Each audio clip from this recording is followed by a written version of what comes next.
سورہ یاسین بہت اہم صورت ہے. اس میں اللہ تعالیٰ نے واقعات بھی بیان کیے, اپنی قدرت کی باتیں بھی بیان کی, اور موت کے بعد دوبارہ زندگی پر جو اعتراضات ہوتے ہیں اس کو بھی اللہ نے بیان کی. قرآن الحم سے لے کے والناس تک ایک ہی بات سمجھاتا ہے, ہم آزاد نہیں ہیں, ہم کسی کے غلام ہیں. اچھا, اس دعوے میں جو سب سے بڑی رکاوٹ بنتی ہے نا, جو چیز اس بات کو سمجھنے میں, وہ یہ بنتی ہے کہ اگر کامیابی اس کا نام ہے کہ اللہ کی غلامی اختیار کی جائے, تو پھر وہ لوگ جو کافر ہیں, وہ غیر مسلم ہیں, وہ جو مانتے ہی نہیں اللہ کو, ان کی اتنی ترقی کیوں ہے؟ دیکھنے میں کامیاب کون لگتا ہے؟ وہ لوگ لگتے ہیں. قرآن ان مضامین کو بار بار دہراتا رہتا ہے. سورہ یاسین میں بھی اللہ نے دہرایا ہے کہ اس ظاہری ترقی سے, اس ظاہری چمک دھمک سے, اس ظاہری تعیش اور عیش پرستی سے دھوکہ مت کھاؤ. یہ دنیا امتحان گاہ ہے, ایگزامینیشن ہال ہے. ایگزامینیشن ہال میں رزلٹ اناؤنس نہیں ہوتا, رزلٹ کی اناؤنسمنٹ کے لیے اللہ نے آخرت کا دن رکھا ہے. آخرت قائم ہوگی تو اس کے لیے اللہ نے عقلی دلائل بھی دی. عقلی کا مطلب وہ دلائل جو کھوپڑی میں آتے ہیں, اور نقلی دلائل کہتے ہیں جو نقل یعنی جو واقعات ہیں, کہ کیسے کیسے پیغمبروں نے قوموں پہ محنت کی ہے, لیکن ان قوموں نے کیسی نالائقیاں ان کے سامنے کی اور کیسا ان کا برا انجام ہوا.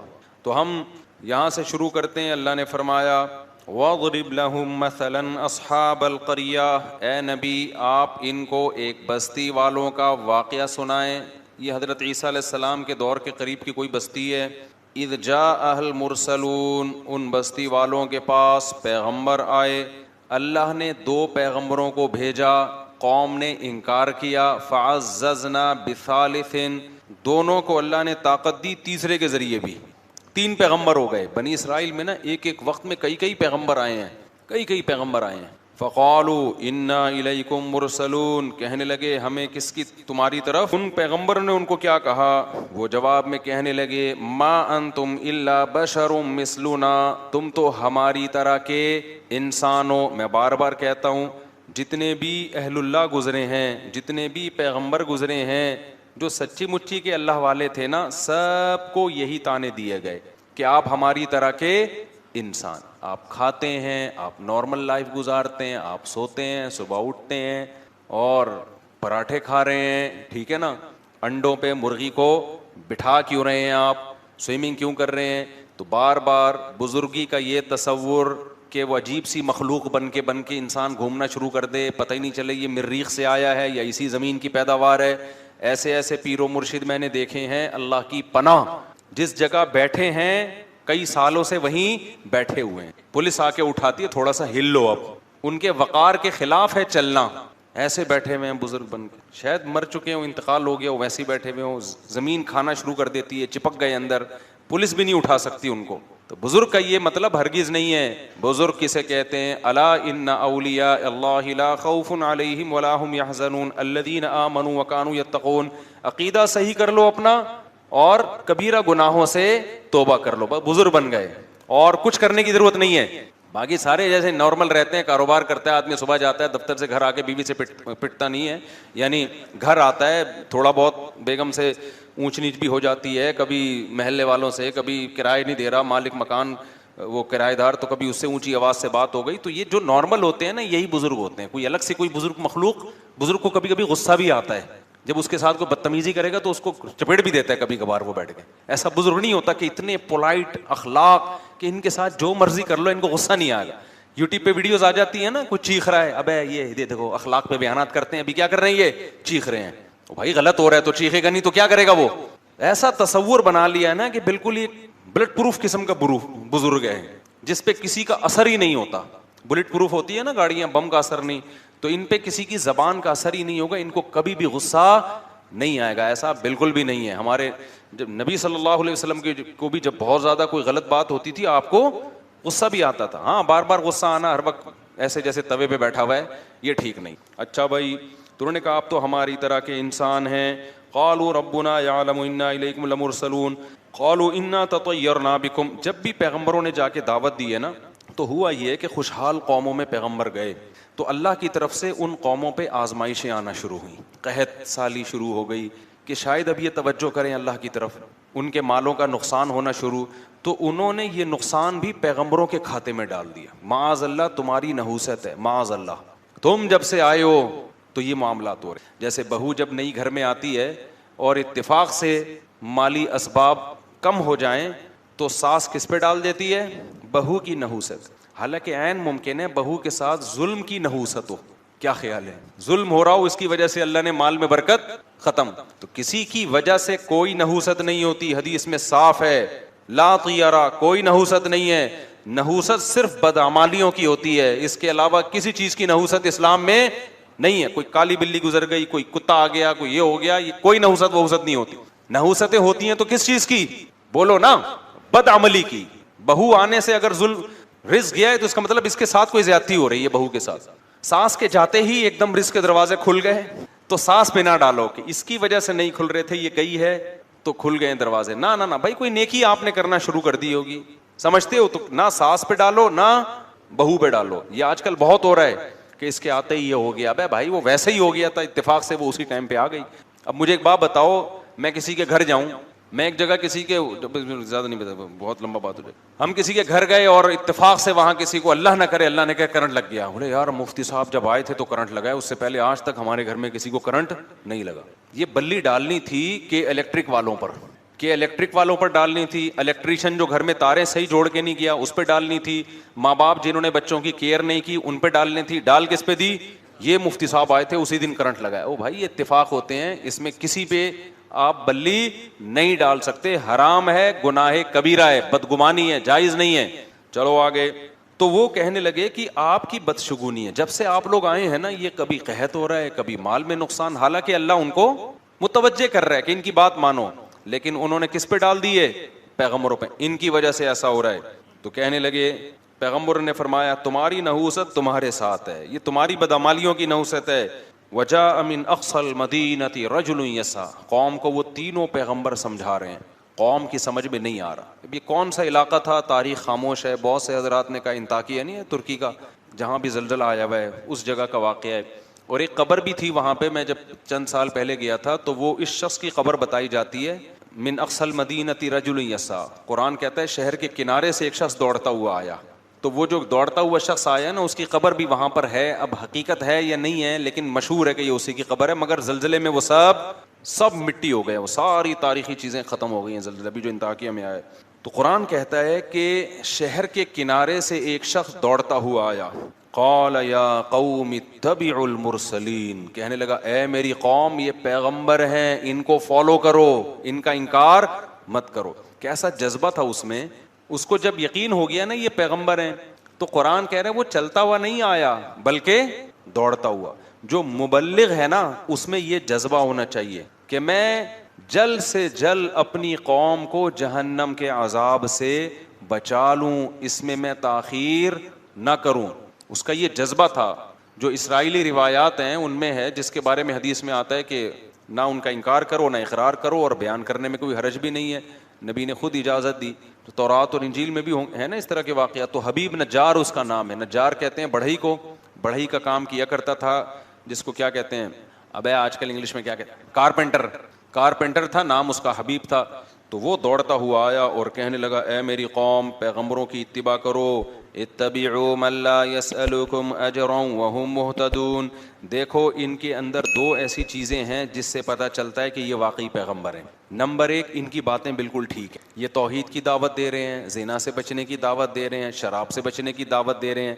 اچھا ایک اور اہم پوائنٹ, بعض دفعہ باتیں تو ٹھیک ہوتی ہیں, لیکن میں بار بار ایک بیان میں کہتا ہوں نا, بیان میں ایک بات کہ بات ٹھیک ہوتی ہے لیکن اصل مقصد اپنا منجن بیچنا ہوتا ہے کہ نہیں ہوتا. جیسے بس والا جب بس میں چڑھتا ہے, بس میں جب آپ سفر کرتے ہیں, ایک بندہ چڑھتا تھا, ہمیں اب پتہ نہیں چڑھتے ہیں کہ نہیں چڑھتے, پہلے زمانے میں وہ پہلے نماز کی ترغیب دے گا, درود و سلام کا نذرانہ پیش کرے گا, پھر وغیرہ وغیرہ بہت ساری, آخر میں چندہ مانگنا شروع, یا پھر اپنی وہ ٹافی بیچنا کہ گلے کو صاف کرتی ہے, پھیپھڑوں کو آرام پہنچاتی ہے, 5 روپے کی ٹافی ہے اور ٹی بی ختم کر دے گی, پھیپھڑوں کا کینسر ختم کر دے گی. تو قیمت صرف کیا ہے؟ تو وہ لوگ بھی شروع میں وہ درود بھی پڑھ رہا ہوتا ہے, نماز روزے کی ترغیب بھی, باتیں ساری صحیح کر رہا ہے, لیکن مقصد کیا ہوتا ہے اس کا اپنا منجن. تو بعض دفعہ مذہب کا لیبل لگایا جاتا ہے, باتیں ساری صحیح ہوتی ہیں, لیکن پیچھے کیا ہوتا ہے آپ کا مفاد, ریاست چاہیے یا پیسہ چاہیے ہوتا ہے. تو کتنا عقل مند تھا وہ شخص جو بڑھئی کا کام کرتا تھا، لیکن اس نے کہا ہے میری قوم یہ دو صفات ان میں ایسی ہیں جن سے صاف پتہ چلتا ہے کہ یہ سچے لوگ ہیں، یہ جھوٹے نہیں ہیں۔ نمبر ایک، یہ تم سے کوئی اجر کا مطالبہ نہیں کر رہے، اس دعوت میں ان کا دنیا کا کوئی فائدہ نہیں ہے بلکہ پوری قوم کی مخالفت۔ اس سے پہلے قرآن میں ہے کہ انہوں نے کہا کہ ہم آپ کو پتھروں سے مار کے ہلاک کر دیں گے، یہ دھمکیاں مل رہی تھیں ان پیغمبروں کو، رجم کریں گے۔ سمجھ رہے ہو کہ نہیں سمجھ رہے؟ یعنی ایسے ہی قتل نہیں کریں گے، زمین میں گاڑ کے پتھروں سے مار کے ہلاک کر دیں گے اگر دعوت سے پیچھے نہیں ہٹے، اور وہ پھر بھی اپنی دعوت سے پیچھے نہیں ہٹے۔ تو اس شخص نے کہا کہ دیکھو اتنی بڑی موت کی دھمکی، اور وہ دھمکی پر غالب بھی ہے کہ یہ عمل کریں گے کیونکہ قوم زیادہ ہے، یہ کتنے ہیں؟ یہ تو تھوڑے سے ہیں۔ اتنی بڑی دھمکی، نہ ان کا پیسوں کا مفاد، نہ ان کو عہدہ چاہیے، نہ ریاست چاہیے، اور وہم مہتدون، اور بات بھی ان کی کیا ہے؟ درست ہے، خود بھی پھر اس پر خود بھی عمل کر رہے ہیں۔ تو ایسے لوگوں کی اتباع کیوں نہیں کرتے؟ سمجھ میں آ رہی ہے کہ نہیں آ رہی ہے؟ آج کے حالات میں ان آیتوں کو اپنے اوپر منطبق کریں۔ علماء آپ سے کیا کہتے ہیں بھائی کہ نماز پڑھو اور ہمیں 50 روپے دیا کرو ہر نماز کے؟ کیا ہو گیا میرے بھائی؟ 50 روپے دیا کرو۔ علماء یہ کہتے ہیں کہ روزہ رکھو اور ہر مولوی کو ایک روزے کے 100 روپے۔ کوئی فائدہ ہے آپ کے روزہ رکھنے سے مولوی صاحب کو یا علماء کو کوئی فائدہ ہے؟ تبلیغ والے کہتے ہیں سہ روزے کے لیے نکلو، تو کیا مطلب؟ جب نکلو گے تو گوشت سستا ہو جائے گا تبلیغ والوں کا، یہ ٹماٹر سستے ہو جائیں گے اس سے؟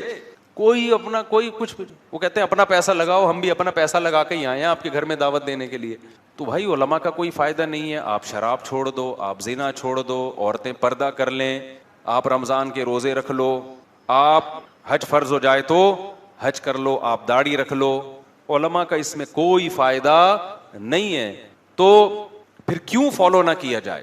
تو اس شخص نے آگے کہا وَمَا لِيَ لَا أَعْبُدُ الَّذِي فَطَرَنِي، مجھے کیا ہو گیا کہ میں اس خدا کی عبادت نہ کروں جس نے مجھے پیدا کیا۔ یہ پیغمبر اپنی عبادت پہ تھوڑی ہمیں لے کر آ رہے ہیں، ایک ایک لفظ جو ہے نا سمجھنے کا ہے سورہ یاسین کا۔ یہ پیغمبر ہمیں اپنا غلام نہیں بنا رہے، ہمیں اپنی عبادت پہ نہیں لا رہے، یہ نہیں کہہ رہے کہ ہمارے ہاتھ چوما کرو، ہمیں سجدہ کیا کرو، نا نا نا نا نا۔ یہ انٹروڈکشن کس کا کروا رہے ہیں؟ اللہ کا، جس نے پیدا کیا، کہہ رہے ہیں اس کی عبادت کرو۔ عیسائیت جو تباہ ہوئی ہے نا، اس میں ایک بڑا مسئلہ کیا ہوا؟ جب کوئی جرم کرتا پادری نے کہا میرے ہاتھ پہ آ کے توبہ کرو گے اور جرمانہ بھرو گے تو گناہ معاف ہوگا ورنہ نہیں۔ حالانکہ عیسیٰ ابن مریم کی یہ تعلیمات نہیں تھی، عیسیٰ ابن مریم کی وہی تعلیمات تھی جو قرآن میں ہے، وَمَن يَعْمَلْ سُوءًا أَوْ يَظْلِمْ نَفْسَهُ ثُمَّ يَسْتَغْفِرِ اللَّهَ، گناہ کر کے خدا کو نہ، بھائی آپ نماز کے بعد مجھ سے ملیے گا، وہ جو بیٹھے ہوئے ہیں نا، ٹھیک ہے؟ تو گناہ کر کے اللہ نے کیا فرمایا؟ گناہ جو کرتا ہے ناراض کس کو کیا ہے؟ اللہ کو۔ تو مولوی کے ہاتھ پہ توبہ استغفار کرنے کی ضرورت نہیں ہے، گناہ کر کے ناراض کس کو کیا؟ اللہ کو۔ تو کس کے پاس جائے گا؟ اللہ کے پاس۔ تبھی ہم لوگوں سے منع کرتے ہیں بھائی اپنے گناہ آ کے ہمارے سامنے بیان نہ کیا کرو۔ ہاں علماء نے ایک بات لکھی ہے، کوئی گناہ اگر چھوٹ نہیں رہا نا، عادت پڑ گئی ہے، تو عادت چھڑوانے کے لیے کسی سے اصلاح لینی پڑتی ہے انسان کو۔ جیسے شراب کی عادت پڑ گئی تو آپ ڈاکٹر کو بتاتے ہو نا جی عادت پڑ گئی ہے، تو ڈاکٹر گائیڈ کرے گا بھائی یہ ہے، یہ آلٹرنیٹ ہے، ایسے کرو۔ تو ایسے ہی کسی گناہ کی عادت پڑ جائے تو کسی عالم کو اس غرض سے بتانا کہ حضرت مجبور ہو گیا ہوں، چھوٹ نہیں رہا، آپ کوئی ایسا طریقہ بتا دیں جس سے یہ گناہ چھوٹ جائے، یہ جائز عمل ہے، اس کا اس سے کوئی تعلق نہیں۔ لیکن علماء نے کہا ہے کہ وہ بھی جب بتایا جائے، جب پہلی دفعہ میں نہ بتایا جائے، پہلی دفعہ میں کوشش کرو خود ہی چھوڑ دو، اگر 2-3 دفعہ ہو گیا ہے پھر بتاؤ لازمی، کسی سے ہدایت لو، کیونکہ اس کا مطلب آپ سے نہیں چھوٹ رہا وہ گناہ۔ تو اب آپ کو کسی مرشد سے، کسی شیخ سے، کسی مینٹور سے آپ کو پوچھنا پڑے گا کہ بھائی یہ عادت پڑ چکی ہے تو مجھے کوئی ایسا طریقہ بتائیں جس سے میری یہ عادت چھوٹ جائے۔ جیسے ہوا ہے بہت سارے لوگوں کے گناہ چھوٹے ہیں جنہوں نے اہل اللہ سے تعلق قائم کیا، لیکن اصل کیا ہے؟ وَمَن يَعْمَلْ سُوءًا، قرآن کہہ رہے جو بھی گناہ کرے گا، ثُمَّ يَسْتَغْفِرِ اللَّهَ، پھر اللہ سے توبہ استغفار کرے، اے اللہ معاف کر دے، میں نے تجھے ناراض کیا، یجد اللہ غفور الرحیما، وہ اللہ کو غفور بھی پائے گا اور رحیم بھی۔ اس کے لیے کسی مذہبی رہنما کے پاس جانے کی ضرورت نہیں ہے، یہ بندہ اور اللہ کا بیچ میں کوئی واسطہ نہیں ہے، اللہ اور بندے کا معاملہ ہے۔ تو یہ تعلیم حضرت عیسیٰ کی بھی تھی، لیکن انہوں نے مذہبی رہنماؤں کو ایسا باپ بنا دیا نا کہ جی ان کے سامنے آ کے بھائی یہ کیا لگتا ہے کہ اس کے سامنے کیوں بتائیں، نافرمانی پادری کی تھوڑی ہوئی ہے, کس کی ہوئی ہے؟ خدا کی ہوئی ہے. تو آپ جانو, خدا جانے, خدا کو بتاؤ جا کے. تو یہ قرآن کی تعلیمات. تو اس نوجوان نے کیا کہا, وَمَا لِيَ لَا أَعْبُدُ الَّذِي, ارے مجھے کیا ہو گیا, انداز دیکھو تبلیغ کا, مجھے کیا ہو گیا, لا اعبد الذی فطرنی, جس نے مجھے پیدا کیا, سب سے قریب ہے میرے, سب سے بڑا میرا محسن. ہم خود تھوڑی پیدا ہو گئے ہیں. اپنی قوم کو سمجھا رہا ہے کہ اے میری قوم, ہم آٹومیٹیکلی خود بخود پیدا نہیں ہو گئے, کوئی تو ہے نا جس نے بنایا ہے. جس نے ہمیں بنایا ہے یہ ہمیں اس کے قریب کر رہے ہیں, اس کی عبادت پہ لگا رہے ہیں. وَإِلَيْهِ تُرْجَعُونَ, اور ہم نے لوٹ کے بھی ادھر ہی جانا ہے. اینڈ ہمارا کیا ہوگا, یا تو اس دنیا میں ہمیشہ کے لیے آئے ہوتے, کبھی مرنا ہی نہ ہوتا, پھر جو مرضی کرتے. جانا بھی اینڈ میں کدھر ہے, خدا کو منہ دکھانا ہے, تو بچ کے جا کہاں سکتے ہیں. تو کتنی معقول بات کر رہے ہیں یہ پیغمبر, اس میں کون سی ایسی بات ہے جس کو غلط کہا جائے. دیکھو اس قوم کی کھوپڑی میں یہ باتیں نہیں آ رہی تھیں, آپ لوگ کی کھوپڑی میں تو آ رہی ہیں نا, کیا خیال ہے؟ تو پھر کر لو نا عمل میرے بھائی, برائی چھوڑ دو, توبہ کر لو اللہ سے. سارے لڑکیوں کے نمبر اپنے موبائل سے بلاک کر دو, وہ نہیں کریں گے, وہ نہیں کرے گا بھائی. تو ایسا دین اللہ کو کیا کرنا ہے بھائی, جب تم اپنی ساری خواہشات افطاری میں آ کے بیٹھ جاتے ہو پکوڑے کھانے کے لیے. تو پورے دین کو فالو کرنا پڑے گا. تو نکال دو اپنے موبائل سے, بلاک کر دو سب. صرف نکاح کا راستہ ہے آپ کے لیے, نکاح کے علاوہ کوئی اور راستہ اللہ نے حلال نہیں کیا, اس کا عذاب ہے, حساب دینا پڑے گا. یہ بھنگی اور چماروں کا کام ہے گرل فرینڈ رکھنا. جو پیغمبر اور پیغمبروں کے طریقے کو فالو کرتے ہیں وہ بھنگیوں اور چماروں والے کام نہیں رکھتے. گدھے گھوڑوں کا کام ہے فزیکل ریلیشن. انسان, پیغمبروں کا جو راستہ ہے وہ انسانوں کا راستہ ہے, وہ صرف فزیکل ریلیشن نہیں ہے, وہ اصل میں ریلیشن ہے جس کے بعد بہت سارے حقوق ایک دوسرے کے متوجہ ہو جاتے ہیں. سمجھتے ہو کہ نہیں سمجھتے؟ آگے چلتے ہم. انی آمنت بربکم فاسمعون. تو اس شخص نے کہا کہ اے میری قوم, میں اس خدا پر, شروع میں اس نے اپنے ایمان کو ظاہر نہیں کیا, اپنے ایمان کو چھپا کے نا اپنی قوم کو دعوت دی کہ بھئی ایسے کو ہم کیوں نہ مانیں. اس کے بعد جب قوم نے نہیں مانا تو اس نے صاف اعلان کر دیا, انی آمنت بربکم, دیکھو میں تمہارے رب پر ایمان لے آیا. اپنا رب نہیں کہہ رہا. کیا مطلب, تم بھی لے کر آؤ نا, وہ صرف میرا تھوڑی ہے, وہ تمہارا بھی ہے. فاسمعون, لہذا تم سن لو. قوم نے قتل کر دیا اس کو. ایسے موقع پہ کسی غیر مسلم کے لیے ایمان چھپانا جائز ہے جب اسے قتل کا خطرہ ہو. لیکن عظیمت کیا ہے, فضیلت کس میں ہے, نہ چھپائے اور شہید ہو جائے. کچھ گناہ ایسے ہیں کہ مجبوری میں وہ گناہ ہی نہیں رہتے. کچھ گناہ ایسے ہیں کہ مجبوری میں وہ جائز تو ہو جاتے ہیں لیکن افضل نہیں ہوتے. اب یہ فقہ میں نا, اصول فقہ جنہوں نے پڑھا ہوا ہوتا ہے وہ قرآن و سنت کی روشنی میں وہ سمجھتے ہیں کہ کون سے گناہ ایسے. آپ بھوک سے مر رہے ہو, خطرہ ہے کہ جان سے ہاتھ نہ دھو بیٹھو, اور آپ کے پاس حرام گوشت ہے, تو وہ حرام گوشت کھانا آپ کے لیے حلال ہے. نہیں کھاؤ گے مرو گے, خودکشی کا گناہ ہوگا. وہاں جان بچانا فرض ہے, سمجھتے ہو, کھانا فرض ہو جائے, صرف حلال نہیں ہوگا بلکہ کیا ہو جائے گا, فرض ہو جائے گا. آپ کی جیب میں پیسے ختم, بھوک سے بلک رہے ہو, پیسے ہی نہیں ہے, مر رہے ہو, سامنے نظر آئی ایک تندور نظر آیا, روٹیاں گرم گرم, خوشبو سے کلابازیاں کھانا آپ نے شروع کر دی. اب آپ نے بیان سنا ہے چوری کرنا بہت بڑا جرم ہے, اور بالآخر آپ آہستہ آہستہ آپ کا انا للہ ہونے لگا بھوک سے, تو وہاں آپ پہ چوری کرنا فرض ہو جائے گا. ڈکیتیاں نہ کرنا شروع کر دیں کہ کل سے بے روزگاری میں بندوقیں لے کے, اتنی چوری کہ جس سے موت سے بچ جائے.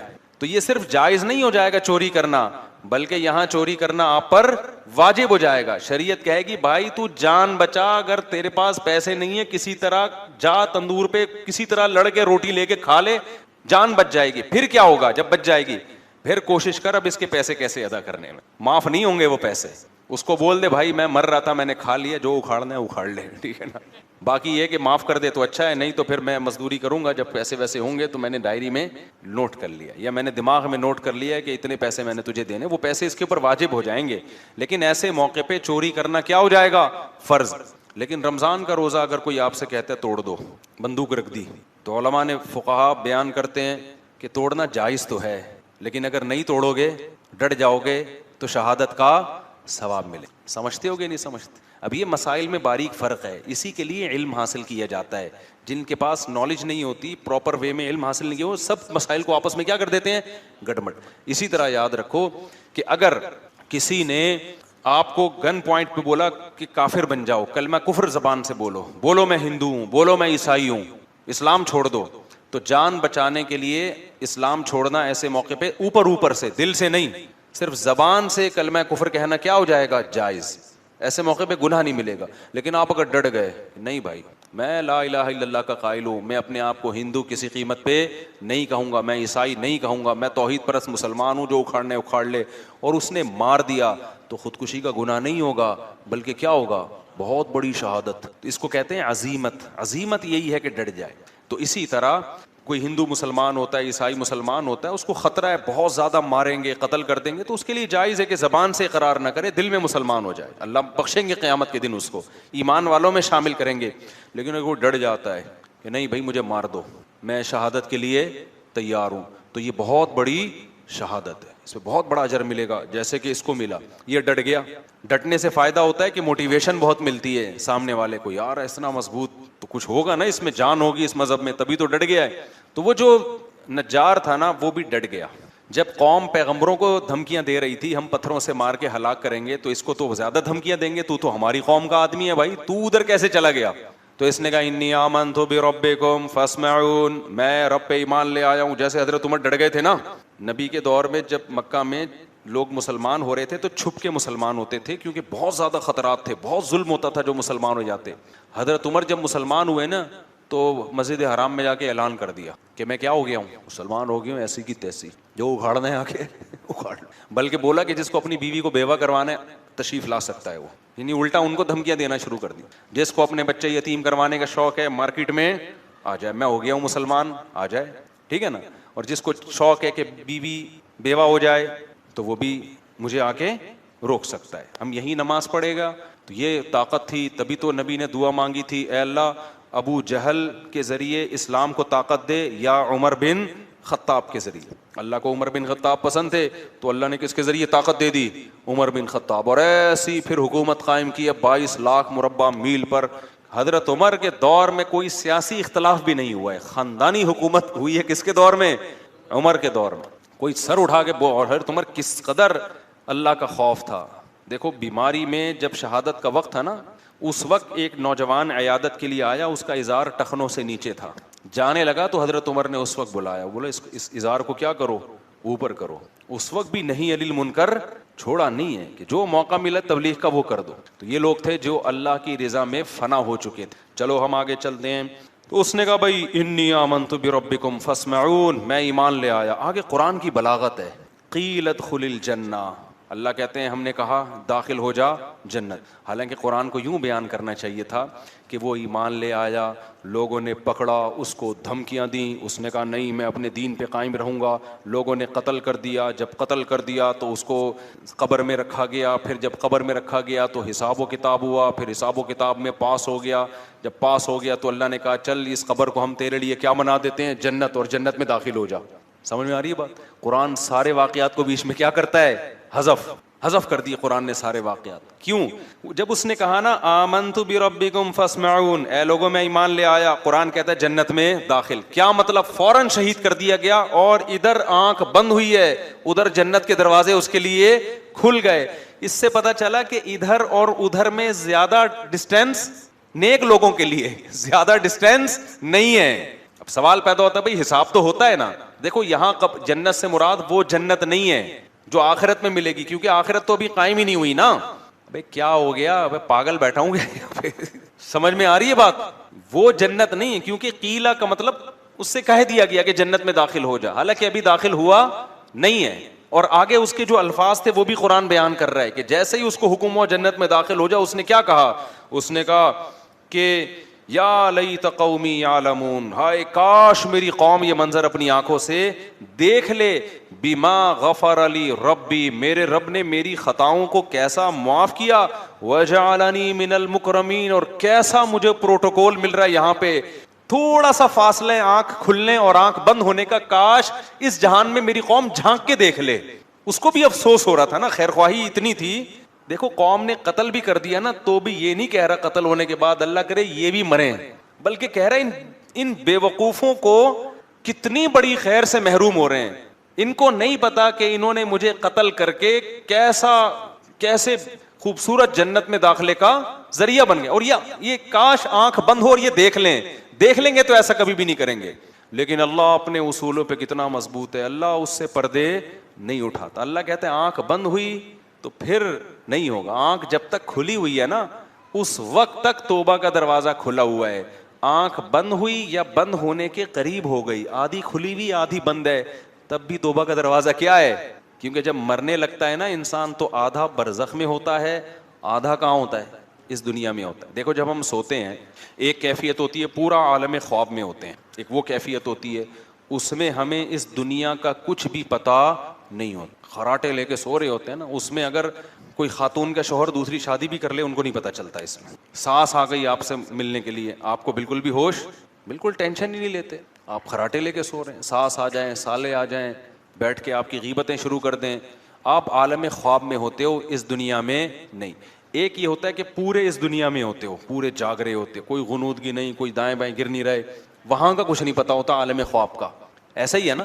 لیکن ایک بیچ کی کیفیت ہوتی ہے, ابھی سونے کے قریب جا رہا ہے, کچھ یہاں سے بھی کنیکشن ہے اور کچھ خواب سے بھی ہوتا ہے نا. بیچ کی حالت میں پتہ ہی نہیں چل رہا ہوتا کم بخت جاگ رہا ہے کہ سو رہا ہے, آدھی آدھی باتیں ادھر کی کر رہا ہوتا ہے. یہ بیچ کی کیفیت ہے. بالکل موت کے وقت بھی یہی بیچ کی ایک کیفیت آتی ہے, تھوڑی دیر کے لیے میت پر. جب ہم دنیا سے جاتے ہیں نا, ایک کیفیت ہوتی ہے پورے یہاں پر ہوتے ہیں اس جہان میں, وہاں سے ابھی کنیکشن بحال بولو نہیں. ایسی کنڈیشن میں توبہ قبول ہوگی. اللہ مہلت دیتا ہے, اب توبہ کر لے, اے اللہ جو کچھ ہوا معاف کر دے, اگر مجھے زندگی ملی آئندہ میں ان گناہوں کے قریب نہیں جاؤں گا, معاف کرے گا اللہ. لیکن بدبخت لوگ توبہ کرتے نہیں ہیں. کیوں؟ اللہ کے وعدوں پہ ان کو یقین ہی نہیں. کتنے کافر ہیں, مرتے ہوئے ان سے کہا گیا اب تو مسلمان ہو جاؤ, انہوں نے کہا نہیں بھائی. نبی کے چچا تھے نا, ان سے کہا گیا کہ اب اسلام قبول کر لیں, انہوں نے کہا نہیں. لوگ بولیں گے کہ بھئی یہ موت کے ڈر سے باپ دادا کے دین کو قبول کر چھوڑ رہا ہے. ایک کیفیت ہوتی ہے جب آپ پورے اس جہاں میں چلے جائیں, اس وقت بھی توبہ قبول نہیں ہوتی. ایک بیچ کی کیفیت ہوتی کہ آدھے یہاں ہیں اور آدھے عالم برزخ کے حالات نظر آنا شروع, اس وقت بھی توبہ قبول نہیں ہوتی. اس کو کہتے ہیں غرغرے کی کیفیت. حدیث میں آتا ہے ان اللہ یقبل توبۃ عبدہ ما لم یغرغر, اللہ اس وقت تک بندے کی توبہ قبول کرتا ہے جب تک وہ غرغرے کی کیفیت میں نہیں ہوتا. فرعون جب ڈوبنے لگا نا, غرغرے کی کیفیت میں آیا ہے, پھر توبہ قبول نہیں ہوئی ہے. تو اب یہ قرآن نے بیچ کا حصہ کیوں حذف کر دیا؟ یہ بتانے کے لیے کہ ادھر اس کی روح نکلی ہے اور ادھر اللہ نے اس کو برزخ کی جو جنت ہے, اصل جنت تو آخرت میں ہے, لیکن قبر ہی کو اور جو عالم برزخ ہے اسی کو اللہ تعالیٰ عزت کی جگہ بنا دیتے ہیں. اس آیت سے عذاب قبر اور ثواب قبر بھی ثابت ہوتا ہے. بہت سے لوگ کہتے ہیں موت کے بعد کچھ بھی نہیں ہے, وہ تو آخرت میں ہی ہوگا. نا نا نا نا نا, نیک لوگوں کا اکرام موت کے فوراً بعد شروع ہو جاتا ہے. اور ایسا معلوم ہوتا ہے کہ اس کی کو جو اللہ نے عزت دی وہ قبر میں جانے سے پہلے دی ہے, ورنہ تو قبر میں فرشتے آتے ہیں نا, سوال پوچھتے ہیں, تو اس کو اللہ نے, یا ہو سکتا ہے یہ ہر شہید کے ساتھ ہو, احادیث سے پتہ چلتا ہے کہ ہر شہید کے ساتھ ایسا ہوتا ہے کہ قبر میں جانے کا انتظار نہیں کیا جاتا اس کے لیے. ادھر شہید کے خون کا قطرہ زمین پہ گرا, ادھر اس کی روح نکلی اور ادھر اس کا اعزاز و اکرام شروع ہو جاتا ہے. اور عام نیک لوگوں کے بارے میں بھی ہے کہ ٹھیک ہے حساب و کتاب تو قبر میں ہوگا, لیکن اللہ کو چونکہ پتا ہے کہ یہ نیک بندہ ہے, تو جو موت کے وقت فرشتے آتے ہیں نا اس کی روح قبض کرنے کے لیے, وہ فرشتے ہی بڑے مبارک فرشتے ہوتے ہیں. اور اس وقت انسان کو اندازہ ہو جاتا ہے کہ میرا ٹھکانہ جنت ہے یا جہنم. سورہ واقعہ میں بھی اللہ نے اس مضمون کو بیان کیا, سورہ نازعات میں بھی. جو روح قبض کرنے کے لیے فرشتے آتے ہیں نا, اگر وہ اکرام والے فرشتے ہیں تو سمجھ جاؤ کہ کہاں جا رہا ہے یہ اچھا ٹھکانہ. اور اگر وہ فرشتے ہی ایک جلاد بن کے آئے ہیں, ان کی شکلیں خوفناک ہیں, تو یہ خود اس کی علامت ہوتی ہے کہ اس کا ٹھکانہ اچھا نہیں ہے. تو قرآن کہتا ہے قال یا لیت قومی یعلمون, وہ شخص کہنے لگا ہائے کاش میری قوم کو پتہ چل جائے. ادھر توجہ رکھیں, ہائے کاش میری قوم کو پتہ چل جائے. بما غفر لی ربی وجعلنی من المکرمین, کہ میرے رب نے میری خطاؤں کو بھی معاف کر دیا اور مجھے کیسا عزت دار لوگوں میں شامل. کیا مطلب؟ یہاں آ کے ایک پورا ایک لوگ ہیں, روحیں ہیں جو سب مکرمین میں ہیں, جتنے اچھے لوگ اللہ نے مجھے بھی انہی میں کر دیا ہے. تو وہ ترس کھا رہا ہے, اور قوم کیا سمجھ رہی ہے, ہم نے کیا کر دیا, بندہ مار دیا, آپ نے مار کے اس پر ظلم نہیں کیا. کس پہ ظلم کیا ہے؟ اپنی جان پہ ظلم کیا ہے آپ نے. تو قرآن کہتا ہے وما انزلنا على قومه من بعده من جند من السماء وما كنا منزلين. جب اس کو شہید کیا نا قوم نے, تو اللہ کہتے ہیں ہم نے اس قوم پر تباہ کرنے کے لیے آسمان سے کوئی بڑے بڑے لشکر نہیں بھیجے, نہ ہمارا لشکروں کو بھیجنے کا ارادہ تھا. ان کانت الا صیحۃ واحدہ, فرشتے نے ایک زوردار چیخ ماری ہے. فاذا هم خامدون, اچانک وہ بجھ گئے. بجھتا کون ہے؟ انسان بجھتا ہے یا آگ بجھتی ہے؟ بولو. آگ. انسان تو نہیں بجھتے. ان کے لیے تو یہ لفظ ہونا چاہیے تھا کہ سارے مر گئے, لیکن اللہ کیا کہہ رہے ہیں؟ اچانک سارے بجھ گئے. یہ بلاغت ہے. آگ پہلے بڑے شعلے مار رہی ہوتی ہے, ایسا لگتا ہے کہ تباہ کر دے گی سب کو. پانی ڈالو تو ایسی غائب ہوتی ہے جیسے اس کا نام و نشان تھا ہی نہیں. تو یہ بڑی طاقتور قوم تھے, بڑی باتیں کرتے تھے, ہم یہ ہیں, ہمارا یہ بزنس, ہماری یہ ترقی, ہماری یہ بلڈنگیں, ہمارے یہ جائیدادیں, ہمارا یہ کلچر, اور بڑی بڑی باتیں کی. اور اللہ نے ایک آواز دی ہے ایسے جیسے آگ کے اوپر آپ نے کیا کر دیا؟ پانی, اور سارے غائب ہو گئے, سارے مر گئے, سب طاقت اور قوت کیا ہو گئی؟ ختم. بھائی اوپر جو ہے نا بچے بہت زیادہ شور مچا رہے ہیں. جن جن خواتین کے بچے ہیں وہ اپنے بچوں کو کنٹرول کریں. بہت زیادہ چھوٹے بچوں کو تو مسجد میں لے کے ہی نہ آئیں. بہت زیادہ تراویح میں بہت شور شرابے کی آوازیں آ رہی ہوتی ہیں, تو کنٹرول کریں ان کو. اگر ہمارے گھر کے بچے ہیں تو بھی ان کو کان پکڑ کے گھر بھیج دیں. بعض دفعہ وہ مولوی صاحب کے اکرام میں کہ جی مولوی صاحب کا بچہ ہے تو پتہ نہیں وہ اس کو کچھ کہہ ہی نہیں سکتے. تو ایسا کچھ بھی نہیں ہے. کسی کا بھی بچہ ہو شرارت کر رہا ہے تو اس کو کان سے پکڑ کے تمیز سے گھر کی طرف رخصت کر دیں اس کو. اچھا بھائی, وما انزلنا ان کانت الا صیحۃ واحدہ. آگے اللہ کہتے ہیں یا حسرۃ علی العباد, اللہ کہتے ہیں مجھے بندوں پر افسوس ہے. یعنی اللہ کو بھی عذاب دے کے خوشی نہیں ہوئی ہے, اچھا نہیں لگا کہ میں نے سب کو مار دیا. اللہ کہتے ہیں مجھے کیا ہے؟ افسوس ہے بندوں پر. ما یاتیہم من رسول, جب بھی ان بندوں کے پاس میرا کوئی پیغمبر آیا, کانوا بہ یستہزئون, انہوں نے بھی ٹھانی ہوئی ہے کہ ہمیشہ ان پیغمبروں کا مذاق اڑانا ہے. آج یہ ٹھانی ہوئی ہے کہ جب بھی کوئی دین کی دعوت کا کام کرے گا تو ایک لبرل طبقہ ایسا ہے کہ اس نے مولویوں کا مذاق ہی اڑانا ہے. اس نے کیا کرنا ہے؟ مذاق ہی اڑانا ہے. تو یہ وہی چیز ہے. انبیاء, علماء انبیاء کے وارث ہوتے ہیں. اب انبیاء نہیں ہیں تو ان کے وارث کون ہیں؟ تو یہ اس کا خوب خیال کیا کرو کہ جو لوگ علماء کا مذاق اڑاتے ہیں آہستہ آہستہ ایمان سے دور, کیونکہ دین تو وہیں سے سیکھا جاتا ہے نا. نتیجہ کیا نکلتا ہے؟ پھر میں بار بار بتاتا ہوں کہ سارے ایک جیسے نہیں ہوتے. اگر آپ کہتے ہو فلاں 2 نمبر نکلا, فلاں 2 نمبر نکلا, تو بھائی وہ 2 نمبر ہے نا. کسی 2 نمبر کی وجہ سے سب کو کہنا کہ سارے کیا ہوتے ہیں. جیسے جھوٹے نبی بھی تو آئے ہیں نا, آپ کو دلائل سے پتا چل گیا یہ جھوٹا نبی ہے, یہ جھوٹ بول رہا ہے. معاذ اللہ آپ نے سارے پیغمبروں کو برا بلا کہنا شروع کر دیا کہ جس نے بھی نبوت کا دعویٰ کیا سب کیا ہے, معاذ اللہ نقل کفر 2 نمبر ہیں. تو یہ تو خدا کے غضب کو دعوت دو گے نا. آپ یہی بولو گے بھائی یہ کیا ہے, یہ 2 نمبر ہے, یہ جھوٹا نبی ہے,